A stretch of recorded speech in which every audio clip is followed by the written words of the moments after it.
Hi friends, ಎಲ್ರಿಗೂ ನಮಸ್ಕಾರ. Welcome to B studio. Kannada Bigg Boss season 12 ಬಗ್ಗೆ ಸಾಕಷ್ಟು ಜನಕ್ಕೆ ಸಾಕಷ್ಟು ಪ್ರಶ್ನೆಗಳು ಕಾಡ್ತಿದೆ.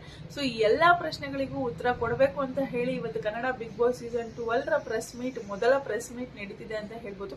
ಅಂಡ್ ಈ ಒಂದು ಪ್ರೆಸ್ ಮೀಟ್ ಅಲ್ಲಿ ನಿಮ್ಗೆ ಎಲ್ಲಾ ಪ್ರಶ್ನೆಗಳಿಗೂ ಉತ್ತರ ಸಿಕ್ಬಿಡುತ್ತೆ. ಬಿಗ್ ಬಾಸ್ ನ ಹೋಸ್ಟ್ ಯಾರು ಮಾಡ್ತಿದ್ದಾರೆ, ಅಂಡ್ ಬಿಗ್ ಬಾಸ್ ಅಲ್ಲಿ ಎಷ್ಟು ಜನ ಕಂಟೆಸ್ಟೆಂಟ್ ಗಳಿರ್ತಾರೆ, ಅಂಡ್ ಈ ವರ್ಷದ ಬಿಗ್ ಬಾಸ್ ಎಷ್ಟು ದಿನ ನಡೆಯುತ್ತೆ, ಅಂಡ್ OTT ಕೂಡ ಇರುತ್ತಾ ಅಥವಾ Bigg Boss seasons main seasons ಮಾತ್ರ ಇರುತ್ತೆ, ಇದ್ರ ಬಗ್ಗೆ ಎಲ್ಲವೂ ಸಹ ಕಂಪ್ಲೀಟ್ ಮಾಹಿತಿ ನಿಮ್ಗೆ ಸಿಕ್ಬಿಡುತ್ತೆ. ಸೊ ಇದ್ರ ಬಗ್ಗೆ ಕಂಪ್ಲೀಟ್ ಮಾಹಿತಿ ನಿಮ್ಗೆ ಗೊತ್ತಾಗ್ಬೇಕು ಅಂತಂದ್ರೆ ಇವತ್ತು ಸಂಜೆ 4 ಗಂಟೆಗೆ ಒಂದು ಪ್ರೆಸ್ ಮೀಟ್ ಕಲರ್ಸ್ ಕನ್ನಡದ ಒಂದು ಯೂಟ್ಯೂಬ್ ಚಾನಲ್ ಅಲ್ಲಿ ಒಂದು ಪ್ರೆಸ್ ಮೀಟ್ ನಡೆದು ಅದನ್ನ ಲೈವ್ ಆಗಿ ಟೆಲಿಕಾಸ್ಟ್ ಮಾಡ್ತಿದ್ದಾರೆ. ಸೊ ಆ ಟೆಲಿಕಾಸ್ಟ್ ನ ನೀವು ನೋಡಿದೀರಾ ಅಂತಂದ್ರೆ ನಿಮ್ಗೆ ಬಿಗ್ ಬಾಸ್ ಸೀಸನ್ 12 ಬಗ್ಗೆ ಇರುವಂತಹ ಎಲ್ಲಾ ಡೌಟ್ಸ್ ಗಳಿಗೂ ಸಹ ಉತ್ತರ ಸಿಕ್ಬಿಡುತ್ತೆ ಅಂತಾನೆ ಹೇಳ್ಬೋದು. ಅಂಡ್ ಇನ್ನು ಬಿಗ್ ಬಾಸ್ ಅಂತ ನೋಡೋದಾದ್ರೆ ಸಾಕಷ್ಟು ಜನ ವೇಟ್ ಮಾಡ್ತಿದ್ದಾರೆ, ನಾವು ಈ ಸೀಸನ್ ನ ಯಾವಾಗ ನೋಡ್ತೀವಿ ಅಂತ ಹೇಳಿ ಕಾಯ್ತಿದ್ದಾರೆ.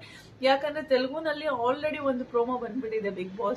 ಸೊ ತೆಲುಗುನಲ್ಲಿ ಪ್ರೋಮೋ ಬಂದಿದ ತಕ್ಷಣ ಒಂಥರ ಎಕ್ಸ್ಪೆಕ್ಟೇಷನ್ಸ್ ಜಾಸ್ತಿ ಆಗಿದೆ. ಅಲ್ಲಿ ನಾಗಾರ್ಜುನ ಅವರು ಬಂದು ಆ ಒಂದು ಪ್ರೋಮೋ ಮಾಡ್ಕೊಟ್ಟು ಹೋಗಿದ್ದಾರೆ. ಸೊ ನಾಗಾರ್ಜುನ ಅವರೇ ಬಿಗ್ ಬಾಸ್ ಸೀಸನ್ 9 ಸಹ ತೆಲುಗುನಲ್ಲಿ ಹೋಸ್ಟ್ ಮಾಡ್ತಿದ್ದಾರೆ ಅನ್ನೋದು ಗೊತ್ತಾಗಿದೆ. ಸೊ ಇವಾಗ ಕನ್ನಡ ಪ್ರೋಮೋಗೆ ಎಕ್ಸ್ಪೆಕ್ಟೇಷನ್ಸ್ ಜಾಸ್ತಿ ಆಗಿದೆ. ಇನ್ನೇನ್ ತೆಲುಗುನಲ್ಲಿ ಬಂತಲ್ವಾ, ತೆಲುಗುನಲ್ಲಿ ಶುರು ಆಯ್ತು ಅಂತಂದ್ರೆ ಇನ್ನ ಬಿಗ್ ಬಾಸ್ ಕನ್ನಡದಲ್ಲೂ ಶುರು ಆಗ್ಬೇಕಲ್ವಾ. ಸೊ ಅದಕ್ಕೋಸ್ಕರ ನಾಗಾರ್ಜುನ ಅವ್ರನ್ನ ನೋಡಿದ ತಕ್ಷಣ ನಮ್ಗೆ ಕಿಚ್ಚ ಸುದೀಪ್ ಅವ್ರನ್ನ ಯಾವಾಗ ನೋಡ್ತೀವಿ ಈ ತರ ಅಂತ ಹೇಳಿ ಎಕ್ಸ್ಪೆಕ್ಟ್ ಮಾಡ್ತಿರೋರೇ ಜಾಸ್ತಿ ಜನ ಇದ್ದಾರೆ. ಅಂಡ್ ಎಕ್ಸ್ಪೆಕ್ಟ್ ಮಾಡ್ತಿರೋರಲ್ಲಿ ನಾನು ಒಬ್ಳು ಅಂತ ಹೇಳ್ಬೋದು. ಸೊ ನಂಗೂ ಕೂಡ ಸಾಕಷ್ಟು ಪ್ರಶ್ನೆಗಳಿದೆ. ಈ ಬಾರಿ ಬಿಗ್ ಬಾಸ್ ಸೀಸನ್ 12 ನ ಕಿಚ್ಚ ಸುದೀಪ್ ಅವರೇ ಹೋಸ್ಟ್ ಮಾಡ್ತಾರಾ ಇಲ್ಲ ಅಂತ ಹೇಳಿ. ಯಾಕಂದ್ರೆ ಸೋಷಿಯಲ್ ಮೀಡಿಯಾದಲ್ಲಿ ಸ್ಪ್ರೆಡ್ ಆದಂತಹ ಯಾವುದೇ ನ್ಯೂಸ್ನು ಸಹ ನಾವು ಕಣ್ಣಾರೆ ನೋಡೋವರೆಗೂ ನಂಬೋದಿಕ್ ಆಗೋದಿಲ್ಲ. ಲೈಕ್ ಸ್ಪ್ರೆಡ್ ಆಗಿರುವಂತಹ ನ್ಯೂಸ್ ಏನು ಅಂತಂದ್ರೆ ಕಿಚ್ಚ ಸುದೀಪ್ ಅವರು ಒಂದಷ್ಟು ಕಂಡೀಷನ್ಸ್ ಗಳನ್ನ ಹಾಕಿ ನಾನೇ ಈ ಬಾರಿ ಕೂಡ ಹೋಸ್ಟ್ ಮಾಡ್ತೀನಿ ಅಂತ ಹೇಳಿದ್ದಾರೆ. ಲೈಕ್ ಕಲರ್ಸ್ ಕನ್ನಡ ಟೀಮ್ ಅವರಾಗಿರ್ಬೋದು, ಬಿಗ್ ಬಾಸ್ ಟೀಮ್ ಅವರಾಗಿರ್ಬೋದು, ಒಂದಷ್ಟು ಕಂಡೀಷನ್ಸ್ ಗಳಿಗೆ ಒಪ್ಕೊಂಡ್ರೆ ನಾನೇ ಹೋಸ್ಟ್ ಮಾಡ್ತೀನಿ ಅಂತ ಹೇಳಿ ಕಿಚ್ಚ ಸುದೀಪ್ ಅವ್ರು ಹೇಳಿದ್ದಾರೆ ಅಂತ ಹೇಳಿ ಸೋಷಿಯಲ್ ಮೀಡಿಯಾದಲ್ಲಿ ನ್ಯೂಸ್ ಸ್ಪ್ರೆಡ್ ಆಗಿತ್ತು. ಅದ್ರ ಬಗ್ಗೆ ನಾನು ಕೂಡ ಮಾಹಿತಿಯನ್ನ ಕೊಟ್ಟಿದ್ದೆ. ಸೊ ಇದ್ರ ಬಗ್ಗೆ ಕ್ಲಾರಿಟಿ ಅನ್ನೋದು ಇರ್ಲಿಲ್ಲ, ಯಾಕಂದ್ರೆ ನಾವು ಡೈರೆಕ್ಟ್ ಆಗಿ ನೋಡಿ ತಿಳ್ಕೊಂಡಿರ್ಲಿಲ್ವಲ್ಲ. ಸೊ ಅದಕ್ಕೋಸ್ಕರ ಇದ್ರ ಬಗ್ಗೆ ಕ್ಲಾರಿಟಿ ಅನ್ನೋದಿರ್ಲಿಲ್ಲ. ಬಟ್ ಎಲ್ಲೋ ಒಂದು ಮೂಲೆಯಲ್ಲಿ ಮನ್ಸಲ್ಲಿ ಲೈಕ್ ಬರ್ತಾರೋ ಇಲ್ವೋ ಅನ್ನೋದಂತೂ ಕಾಡ್ತಿರೋದಂತೂ ನಿಜಕ್ಕೂ ಹೌದು. ಅಂಡ್ ಇದ್ರ ಬಗ್ಗೆ ಪ್ರಶ್ನೆ ಕೇಳಿದಾಗ ಕಿಚ್ಚ ಸುದೀಪ್ ಅವ್ರಿಗೆ ಒಂದು ಪ್ರೆಸ್ ಮೀಟ್ ಅಲ್ಲಿ ಇದ್ರ ಬಗ್ಗೆ ಪ್ರಶ್ನೆಯನ್ನು ಸಹ ಕೇಳಲಾಗಿತ್ತು. ಸಾಕಷ್ಟು ಜನ ವೇಟ್ ಮಾಡ್ತಿದ್ದಾರೆ, ಲೈಕ್ ಬಿಗ್ ಬಾಸ್ಗೆ ಬರ್ತೀರಾ ಇಲ್ಲ ಹೇಳ್ಬಿಡಿ ಸರ್ ಅಂತ ಹೇಳಿ ಒಬ್ರು ಪ್ರೆಸ್ ಮೀಟ್ ಅಲ್ಲಿ ಕೇಳಿದ್ರು. ಬಟ್ ಕಿಚ್ಚ ಸುದೀಪ್ ಅವರು ಅಲ್ಲೂ ಸಹ ಒಂದು 50-50 ಅನ್ನೋ ರೀತಿನೇ ಉತ್ತರ ಕೊಟ್ರು. ಲೈಕ್ ಬರೋದೇ ಇಲ್ಲ ಅಂತಾನೂ ಹೇಳಿಲ್ಲ, ಬರ್ತೀನಿ ಅಂತಾನೂ ಹೇಳಿಲ್ಲ. ಸೋಷಿಯಲ್ ಮೀಡಿಯಾದಲ್ಲಿ ಏನೇನೋ ಸ್ಪ್ರೆಡ್ ಆಗ್ತಿದೆ. ಸೊ ನೋಡೋಣ ಅದೆಲ್ಲ ನಿಜನಾ ಅಂತ ಹೇಳಿನೂ ಸಹ ಪ್ರಶ್ನೆನ ಸುದೀಪ್ ಅವ್ರಿಗೆ ಕೇಳಿದ್ರು. ಅವಾಗ ಕಿಚ್ಚ ಸುದೀಪ್ ಅವ್ರು ಹೇಳಿದಿಷ್ಟೇ, ಅದ್ರಲ್ಲಿ ಅರ್ಧ ಕರೆಕ್ಟ್ ಇದೆ, ಇನ್ನರ್ಧ ಅವರವರೇ ಊಹಿಸ್ಕೊಂಡಿರೋದು. ಸೊ ನೋಡೋಣ ಕಿಚ್ಚ ಸುದೀಪ್ ಅವ್ರು ಬರ್ತಾರಾ ಇಲ್ಲ. ಅಂಡ್ ಇನ್ನು ಈ ಸೀಸನ್ ಅಲ್ಲಿ OTT ಬರುತ್ತಾ ಅನ್ನೋದ್ರ ಬಗ್ಗೆ ಕೂಡ ಸಾಕಷ್ಟು ಜನಕ್ಕೆ ಕನ್ಫ್ಯೂಷನ್ಸ್ ಇದೆ. ಅಕಸ್ಮಾತ್ ಬಿಗ್ ಬಾಸ್ ಏನಾದ್ರೂ ನೆಕ್ಸ್ಟ್ ತಿಂಗಳೇ ಶುರು ಆಯ್ತು ಅಂತಂದ್ರೆ OTT ನಡೆಯುವಂತಹ ಎಲ್ಲ ಚಾನ್ಸಸ್ ಇರುತ್ತೆ. ಬಟ್ ಬಿಗ್ ಬಾಸ್ ಏನಾದ್ರೂ ಸೆಪ್ಟೆಂಬರ್ ಅಲ್ಲಿ ಶುರುವಾಗುವಂತಹ ಚಾನ್ಸಸ್ ಇದ್ರೆ OTT ನಡೆಯಲ್ಲ. ಯಾಕಂದ್ರೆ ಬಿಗ್ ಬಾಸ್ ಹಿಸ್ಟ್ರಿನಲ್ಲೇ ಲೈಕ್ ಬಿಗ್ ಬಾಸ್ 11 ಸೀಸನ್ ಮುಗಿದಿದೆ, ಜಸ್ಟ್ 1 ಸೀಸನ್ ಅಲ್ಲಿ ಮಾತ್ರ ಇನ್ನು OTT ಆಗಿರೋದು. ಆ OTT ಅಷ್ಟೇ ಸಕ್ಸಸ್ಫುಲ್ ಆಗಿ ನಡೆದಿಲ್ಲ ಅಂತ ಅನ್ಸುತ್ತೆ. ಅಕಸ್ಮಾತ್ ಅಷ್ಟು ಇವ್ರು ಎಕ್ಸ್ಪೆಕ್ಟ್ ಮಾಡಿದಂತಹ ಮಟ್ಟಕ್ಕೆ ಸಕ್ಸಸ್ ಅನ್ನ OTT ತಂದ್ಕೊಟ್ಟಿದ್ರೆ ಪ್ರತಿ ಸೀಸನ್ ಅಲ್ಲೂ ಸಹ ಅದನ್ನ ಕಂಪಲ್ಸರಿ ಮಾಡ್ಬಿಡ್ತಿದ್ರು. ಬಟ್ ಆ ರೇಂಜ್ ಗೆ ಜನಗಳಿಗೆ ರೀಚ್ ಆಗಿಲ್ಲ. ಯಾಕೆ ಅಂತಂದ್ರೆ ಅದು OTT ಪ್ಲಾಟ್ಫಾರ್ಮ್ ಅಲ್ಲಿ ಬಿಟ್ಟಿದ್ದಕ್ಕೆ ಮಾತ್ರ ಬಿಗ್ ಬಾಸ್ ಅಷ್ಟೊಂದು ಜನಕ್ಕೆ ರೀಚ್ ಆಗಿರ್ಲಿಲ್ಲ.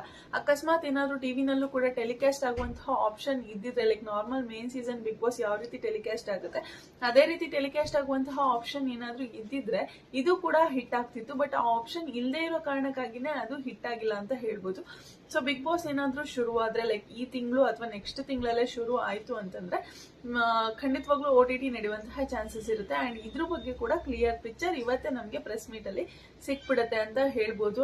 ಅಂಡ್ ಇನ್ನು ಬಿಗ್ ಬಾಸ್ ಎಷ್ಟು ದಿವಸ ನಡೆಯುತ್ತೆ, ಯಾಕೆ ಅಂತಂದ್ರೆ ಹಿಂದಿನಲ್ಲಿ ಬಿಗ್ ಬಾಸ್ ಇವಾಗ ಜುಲೈಯಲ್ಲಿ ಸ್ಟಾರ್ಟ್ ಆಗ್ತಿದೆ. ಜುಲೈಯಲ್ಲಿ ಸ್ಟಾರ್ಟ್ ಆಗಿ ಆಲ್ಮೋಸ್ಟ್ ಡಿಸೆಂಬರ್ ವರೆಗೂ ಈ ಒಂದು ಸೀಸನ್ ನ ಕಂಟಿನ್ಯೂ ಮಾಡಬೇಕು ಅಂತ ಅನ್ಕೊಂಡಿದ್ದಾರೆ. ಆಲ್ಮೋಸ್ಟ್ 6 months ವರೆಗೂ ಈ ಸೀಸನ್ ನ ನಡೆಸಬೇಕು ಅಂತ ಹೇಳಿ ಅನ್ಕೊಂಡಿದ್ದಾರೆ. ಸೊ ಅದೇ ರೀತಿ ಕನ್ನಡದಲ್ಲೂ ಕೂಡ ಲೈಕ್ ಆಲ್ಮೋಸ್ಟ್ ಎಲ್ಲಾ ಒಂದು ಪ್ಯಾಟರ್ನ್ ಅಷ್ಟೇ, ಹಿಂದಿಯವ್ರು ಏನ್ ಫಾಲೋ ಮಾಡ್ತಾರೋ ಅದನ್ನೇ ಕನ್ನಡಕ್ಕೂ ತರುವಂತಹ ಪ್ರಯತ್ನನ ನಮ್ ಕನ್ನಡದವರು ಮಾಡ್ತಾರೆ. ಯಾವುದೇ ರಿಯಾಲಿಟಿ ಶೋ ಆಗಿರ್ಬೋದು, ಹಿಂದಿನಲ್ಲಿ ನಡೆದು ಫೇಮಸ್ ಆಗಿರುವಂತಹ ರಿಯಾಲಿಟಿ ಶೋನ್ ಏನಾದ್ರೂ ಕನ್ನಡಕ್ಕೂ ತರುವಂತಹ ಪ್ರಯತ್ನ ಮಾಡ್ತಿದ್ದಾರೆ ಅಂತಂದ್ರೆ ಲೈಕ್ ಅಲ್ಲಿ ಬರುವಂತಹ ಟಾಸ್ಕ್ಗಳಾಗಿರ್ಬೋದು, ಅಲ್ಲಿ ಅವ್ರು ನಡೆಸುವಂತಹ ರೀತಿನಾಗಿರ್ಬೋದು, ಇಲ್ಲೂ ಸಹ ಕಾಪಿ ಮಾಡ್ತಾರೆ ಅಂತಾನೆ ಹೇಳ್ಬೋದು. ಲೈಕ್ ಕಂಪ್ಲೀಟ್ ಆಗಿ ಕಾಪಿ ಮಾಡಿಲ್ಲ ಅಂತಂದ್ರು ಒಂದು ಐಡಿಯಾಸ್ಗಳನ್ನ ಕಾಪಿ ಮಾಡ್ತಾರೆ ಅಂತಾನೆ ಹೇಳ್ಬೋದು. ಸೊ ಅದಕ್ಕೋಸ್ಕರ ಕಲರ್ಸ್ ಕನ್ನಡಗೆ TRP ಬೇಕಾಗಿದೆ. ಬಿಗ್ ಬಾಸ್ ಶೋ ಅನ್ನೋದು ಹೈಯೆಸ್ಟ್ TRP ಕೊಡುವಂತಹ ಶೋ ಆಗಿದೆ ನಮ್ಮ ಕನ್ನಡದಲ್ಲೇನೆ. ಎಷ್ಟೋ ರಿಯಾಲಿಟಿ ಶೋಗಳು ನಡೆದ್ರೂ ಸಹ ಈ ಬಿಗ್ ಬಾಸ್ ಕೊಡುವಷ್ಟು TRPನ ಯಾವುದೇ ಚಾನಲ್ ಅಲ್ಲೂ ಯಾವುದೇ ಶೋನು ಕೊಡಲ್ಲ ಅನ್ನೋದು ಗೊತ್ತಾಗಿದೆ. ಸೊ ಆಲ್ಮೋಸ್ಟ್ 6 months ವರೆಗೂ ಎಕ್ಸ್ಟೆಂಡ್ ಮಾಡುವಂತಹ ಸಾಧ್ಯತೆ ಕೂಡ ಇರುತ್ತೆ. ಲೈಕ್ TRPಗೋಸ್ಕರನೇ ಎಕ್ಸ್ಟೆಂಡ್ ಮಾಡುವಂತಹ ಸಾಧ್ಯತೆ ಇದೆ. ಬಟ್ ಮಾಡಲ್ಲ ಅನ್ನುವಂತಹ ಸಾಧ್ಯತೆ ಏನಿದೆ ಅಂತಂದ್ರೆ ಕಿಚ್ಚ ಸುದೀಪ್ ಅವರು ಆಲ್ಮೋಸ್ಟ್ 6 months ಇವ್ರಿಗೆ ಕೊಟ್ಬಿಟ್ರು ಅಂತಂದ್ರೆ ಇವಾಗ ವರ್ಷಕ್ಕೆ ಒಂದು ಮೂವಿ ಕೂಡ ಬರ್ತಿಲ್ಲ. ವರ್ಷಕ್ಕೆ 2 ವರ್ಷಕ್ಕೆ 3 ವರ್ಷಕ್ಕೆ ಒಂದು ಮೂವಿ ಬಂದ್ರು ಡೌಟ್ ಇಲ್ಲ ಅಂತಾನೆ ಹೇಳ್ಬೋದು. ಸೊ ಆಲ್ಮೋಸ್ಟ್ ಕಿಚ್ಚ ಸುದೀಪ್ ಅವ್ರು ಹೇಳಿರೋದೇನು ಅಂತಂದ್ರೆ ನಾನು ಫಿಲಮ್ಸ್ ಬಗ್ಗೆ ಕಾನ್ಸಂಟ್ರೇಟ್ ಮಾಡಬೇಕು, ಮೂವೀಸ್ಗಳನ್ನ ಜಾಸ್ತಿ ಮಾಡಬೇಕು, ವರ್ಷಕ್ಕೆ 1 ಇಲ್ಲ 2 ಮೂವಿನ ಕೊಡಬೇಕು. ಸೊ ಅದಕ್ಕೋಸ್ಕರ ನಾನು ಬಿಟ್ಬಿಡಿ, ಈ ಬಿಗ್ ಬಾಸ್ ಮಾಡೋದನ್ನ ಬಿಟ್ಬಿಡ್ತೀನಿ, ಬೇರೆ ಯಾರಿಗಾದ್ರೂ ಚಾನ್ಸ್ ಕೊಡಿ ಅಂತ ಕೇಳ್ಕೊಳ್ತಾನೆ ಬರ್ತಿದ್ದಾರೆ. ಬಟ್ ಕಲರ್ಸ್ ಕನ್ನಡ ಟೀಮ್ ಅವರು, ಬಿಗ್ ಬಾಸ್ ಟೀಮ್ ಅವರು ಸುದೀಪ್ ಅವ್ರನ್ನ ಬಿಡೋದಕ್ಕೆ ರೆಡಿ ಇಲ್ಲ. ಸೊ ಇದರಿಂದ ಸುದೀಪ್ ಅವರೇ ಹೋಸ್ಟ್ ಆಗಿ ಕಂಟಿನ್ಯೂ ಆಗ್ತಾ ಹೋಗ್ತಿದ್ದಾರೆ. ಅಕಸ್ಮಾತ್ ಏನಾದ್ರು 6 months ಪೀರಿಯಡ್ಗೆ ಎಕ್ಸ್ಟೆಂಡ್ ಆಯ್ತು ಅಂತಂದ್ರೆ ಕಿಚ್ಚ ಸುದೀಪ್ ಅವರು ನಿಜಕ್ಕೂ ಕೂಡ ಈ ಒಂದು ಸೀಸನ್ ನಡೆಸ್ಕೊಡೋದಕ್ಕೆ ಬರೋದಿಲ್ಲ. ಸೊ ಈ ಕಾರಣಕ್ಕಾಗಿ ಬಿಗ್ ಬಾಸ್ ಸೀಸನ್ 12ನ 6 months ವರೆಗೂ ಎಕ್ಸ್ಟೆಂಡ್ ಮಾಡಲ್ಲ ಅಂತ ಅನ್ಸುತ್ತೆ. ನಮ್ಗೇನು ನೋಡೋರ್ಗೆ ಲೈಕ್ ಬಿಗ್ ಬಾಸ್ ಮುಗೀತಿದೆ ಅಂತಂದ್ರೆ ಬಿಗ್ ಬಾಸ್ ಅಯ್ಯೋ ಮುಗ್ದೋಗ್ತಿದ್ಯಾ ಅಂತ ಬೇಜಾರಾಗೋರೆ ಜಾಸ್ತಿ ಜನ ಇರ್ತಾರೆ. ಬಿಗ್ ಬಾಸ್ ಶೋಗೆ ಇರುವಂತಹ ಆಡಿಯನ್ಸ್ ಅಲ್ಲಿ ಬೇಜಾರಾಗೋರೆ ಜಾಸ್ತಿ. ಅಯ್ಯೋ ಈ ಸೀಸನ್ ಮುಗ್ದೋಗ್ಲಪ್ಪ ಬೇಗ ಅಂತ ಹೇಳಿ ಅನ್ಕೊಳೋರು ಯಾರು ಇಲ್ಲ. ಬಿಗ್ ಬಾಸ್ ಮುಗ್ದು ಒಂದಷ್ಟು ದಿವಸ ಆದ್ರೂ ಕೂಡ ಆ ಹ್ಯಾಂಗ್ ಓವರ್ ಇಂದ ಆಚೆ ಬರೋದಕ್ಕೆ ತುಂಬಾನೇ ಕಷ್ಟ ಆಗ್ತಿರುತ್ತೆ. ಅಯ್ಯೋ ಬಿಗ್ ಬಾಸ್ ಟೆಲಿಕಾಸ್ಟ್ ಆಗುವಂತಹ ಟೈಮಲ್ಲಿ ಬಿಗ್ ಬಾಸ್ ಇರ್ಬೇಕಾಗಿತ್ತು, ಒಂಥರ ಏನೋ ಕಳ್ಕೊಂಡಿರೋದರ ಫೀಲ್ ಆಗ್ತಿದೆ ಅಂತೆಲ್ಲ ಅನ್ಸ್ತಿರುತ್ತೆ ನಮ್ಗಳಿಗೆ. ಸೊ ಅದಕ್ಕೋಸ್ಕರ 6 months ಅಲ್ಲ ವರ್ಷ ಪೂರ್ತಿ ಬಿಗ್ ಬಾಸ್ ನಡೆಸಿದ್ರು ಕೂಡ ನೋಡುವಂತಹ ಪೇಷನ್ಸ್ ನಮ್ಗಿದೆ ಅಂಡ್ ಆ ಶೋ ಬಗ್ಗೆ ಅಷ್ಟೊಂದು ಇಂಟ್ರೆಸ್ಟ್ ಇದೆ ನಮ್ಗೆ.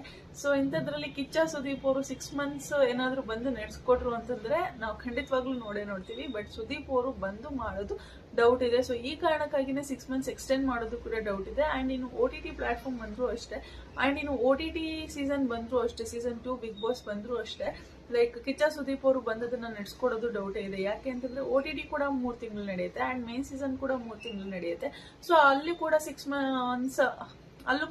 months ಶೋ ನಡೆಸಿದಾಗೆ ಆಗ್ಬಿಡುತ್ತೆ.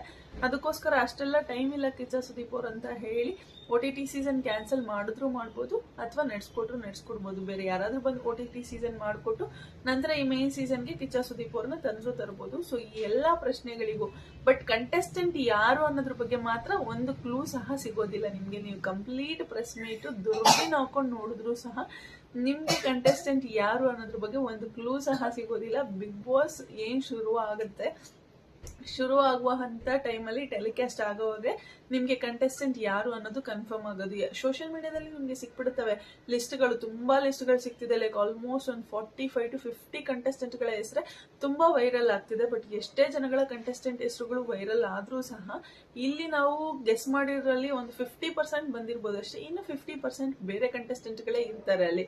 ನಾವು ಶೋನ ಪ್ರತಿ ವರ್ಷ ನೋಡ್ಕೊಂಡ್ ಬಂದಾಗ ಸೋಷಿಯಲ್ ಮೀಡಿಯಾದಲ್ಲಿ ಒಂದಷ್ಟು ಜನಗಳ ಹೆಸರು ವೈರಲ್ ಆಗಿರುತ್ತೆ, ಬಟ್ ಅಲ್ಲಿ ಬರ್ತಿರುವಂತಹ ಹೆಸರುಗಳೇ ಬೇರೆ ಇರುತ್ತೆ. ಆಲ್ಮೋಸ್ಟ್ ಒಂದು 50% ಅಂತೂ ಗೆಸ್ ಮಾಡಿರೋದು ಕರೆಕ್ಟ್ ಆಗಿ ಗೆಸ್ ಮಾಡಿರ್ತಾರೆ, ಬಟ್ ಇನ್ 50% ಚೇಂಜ್ ಇರುತ್ತೆ ಅಂತ ಹೇಳ್ಬೋದು. ಸೊ ಅದಕ್ಕೆ ಹೇಳ್ತಿದ್ದೀನಿ, ಕಂಟೆಸ್ಟೆಂಟ್ಗಳ ಲಿಸ್ಟ್ ಅಂತೂ ಒಂದು ಕ್ಲೂ ಸಹ ಗೊತ್ತಿಲ್ಲದ ಹಾಗೆ ಮೇಂಟೈನ್ ಮಾಡ್ಕೊಂಡು ಬರ್ತಾರೆ.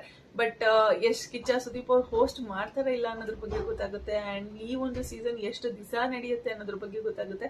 ಅಂಡ್ OTT ಪ್ಲಾಟ್ಫಾರ್ಮ್ ಇರುತ್ತಾ ಇಲ್ವಾ, ಅಂಡ್ OTT ಸೀಸನ್ ನಡೆಯುತ್ತಾ ಇಲ್ವಾ ಅನ್ನೋದ್ರ ಬಗ್ಗೆ ಸಹ ಈ ಒಂದು ಪ್ರೆಸ್ ಮೀಟ್ ಅಲ್ಲಿ ಗೊತ್ತಾಗುತ್ತೆ ಅಂತಾನೆ ಹೇಳ್ಬೋದು. ಅಂಡ್ 4 o'clock ಪ್ರೆಸ್ ಮೀಟ್ ಶುರು ಆಗ್ತಿದೆ. ಯಾರೆಲ್ಲ ಈ ಒಂದು ಪ್ರೆಸ್ ಮೀಟ್ ಗೋಸ್ಕರ ಕಾಯ್ತಾ ಇದ್ದೀರಾ ಕಮೆಂಟ್ ಸೆಕ್ಷನ್ ಅಲ್ಲಿ ತಿಳಿಸಿ. ಹಾಗೆ ಬಿಗ್ ಬಾಸ್ ಅಲ್ಲಿ ಕಿಚ್ಚ ಸುದೀಪ್ ಅವರು ಇರ್ಬೇಕಾ ಬೇಡ್ವಾ, ಈ ಬಾರಿ ಹೋಸ್ಟ್ ಮಾಡ್ಬೇಕಾ ಬೇಡ್ವಾ, ಅಥವಾ ಬೇರೆ ಯಾರಿಗಾದ್ರು ಚಾನ್ಸ್ ಕೊಟ್ಟು ಕಿಚ್ಚ ಸುದೀಪ್ ಅವರು ಸಿನಿಮಾಗಳ ಬಗ್ಗೆ ಕಾನ್ಸಂಟ್ರೇಟ್ ಮಾಡ್ಲಿ ಅಂತ ಅನ್ಸುತ್ತೆ. ನಿಮ್ಗೆ ಏನ್ ಅನ್ಸುತ್ತೆ ಕಮೆಂಟ್ ಸೆಕ್ಷನ್ ಅಲ್ಲಿ ತಿಳಿಸಿ ಅಂತ ಹೇಳ್ತಾ thank you so much. Love you, take care, bye bye.